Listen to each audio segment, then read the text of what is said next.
금지를 하자고 해서 운동이 벌어지고 있거든요. 지금 아프리카나 이라크 같은 나라에서 문제가 있는 그 개표기를 갖다가 우리나라 계속 사용하고 있는데, 그렇게 사용할 경우에 돌아오는 총선에서 우리가 반드시 실패합니다. 그러니까 우리 당 자체에서도 전자개표기 사용 금지에 대한 운동을 벌였으면 어떨까 생각하고 있습니다. 제가 행정안전위원회잖아요. 전자개표기를 전면 사용 안 하는 것은 동일하지만은 아프리카에서 사용하는 전자개표기하고 우리는 다른 겁니다. 아프리카는 이 지문, 문명률이 높아서 지문을 통해서 바로 전자로 계산 들어가는 거고, 우리는 투표함을 열어가지고 1차적으로 투표함을 세알이고 카운팅에 체크만 하는 그 개표기를 하고 있거든요. 그래서 그 부분은 내용이 좀 다르다. 그래서 그런 부분에 대해서도 우리 당에서 구체적인 설명을 좀 해주면 좋겠고, 이 방송을 통해 다시 말씀드리면 선거관리위원회에서는 이 조작 선거에 대한 부분들을 그냥 유튜브나 이런 데 떠들 것이 아니라 선거관리위원회에 직접 제기를 하고 그 선거관리위원회에서 면담을 하겠다고 합니다. 그래서 그런 의문이 있는 분들은 우선 사전투표 문제, 투표함 문제, 전자개표기 문제, 또 여러 가지 지금 의혹이 많지 않습니까? 그런 정황들을 가지고 담당이 선거관리위원회잖아요. 그렇게 선거관리위원회 사무총장이 그런 분들이 오시면은 이렇게 같이 앉아서 논쟁을 하더라도 설명을 드리겠다. 거기에서 옥이 날 수도 있고 옥이 풀릴 수도 있잖아요. 이제 유튜브나 이런 데서 하기보다 선거관리위원회 직접적으로 제가 행정안전위원회 때 선거관리위원회 사무총장한테 확답을 받았잖아요. 그런 부분에 대해서 증거를 가지고 선거관리위원회에 가시면은 저희 사무실로 얘기하세요. 하시면은 국회 사무실로 얘기하시면은 우리 국회에서 선거관리위원회하고 그분들하고의 면담 자리를 만들어 드리겠습니다.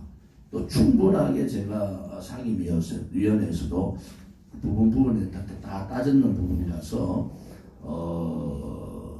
좀 더 이제 중앙당직자가 말씀하실 때는 확실한 내용을 가지고 해야 되지, 이게 정확한 내용이 아닌 상태로 얘기를 하면 오해가 될 수 있다. 그래서 오늘 제가 다시 말씀드리면은 이 사전선거 문제나 전자개표기 문제나 선거의 전반적인 문제가 발생했는 증거, 또 그러한 여러 가지 정황들의 자료를 모아서 국회 제 사무실에 주시면은, 연락을 주시면은 선거관리위원회하고 면담을 통해서, 토론을 통해서 잘못된 것은 잘못된 거로, 또 이해가 안 되고 선거관리위원회 문제점이 있는 것은 있는 대로 이렇게 우리가 밝혀야 됩니다. 그런 절차를 좀 밟아주시기를 바랍니다.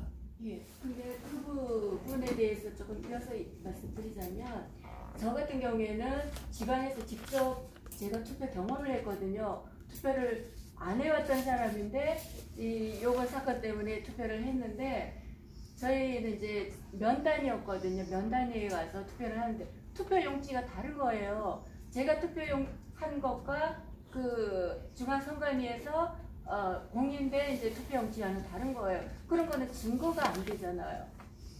그럴 경우에는 앞으로도 마찬가지지만 선거함 보존 신청을 하면 됩니다. 그래서 법원에서 그걸 전체적으로 검토를 하지 않습니까? 그래서 그런 내용까지도 다 포함을 해서 왜 그런 문제가 발생했는가라는 것도 우리가 밝혀야 될 거 아닙니까? 이거 심정만인데, 그렇다면 이게 어디 갔단 말이에요? 그 심정 말고도 네, 아니 그렇죠. 그런 의혹을 제기하는, 예. 또 실질적으로 그것을 경험했던 분들이 많이 있거든요. 그래서 그런 부분들을 좀 모아서 선거관리위원회하고 직접적으로 이제는 대화를 해야 된다. 그래서 의혹을 밝혀야 되는 거예요. 잘못된 것이 있으면 다음 선거 전에 이걸 고쳐야 될 거 아닙니까?